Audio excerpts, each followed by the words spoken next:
Ça veut dire que Kushi signifie Yesh Hashem, il y a Dieu. Ça veut dire que dans l'africain se trouve Dieu. C'est absolument incroyable.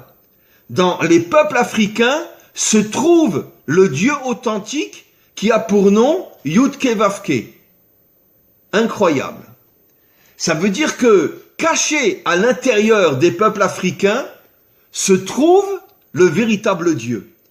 Et c'est pour ça que en hébreu on appelle le noir Kushi, qui fait allusion à Yesh Havaye, Dieu se trouve à l'intérieur des peuples africains.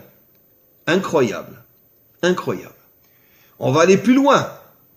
Là, vous vous tenez bien, vous attachez vos ceintures pour pas tomber. Le mot Mashiach. Mashiach en hébreu, c'est le Messie. Le mot Mashiach, quand on tourne les lettres sans les changer, les deux premières lettres, c'est Mem Shin, qui veut dire Shem. Shem, c'est l'identité. Quelle est l'identité du Mashiach? Les deux premières lettres du mot Mashiach signifient l'identité. Et après, on a un Yud et un Chet, qui sont les deux premières lettres de Israël et Cham.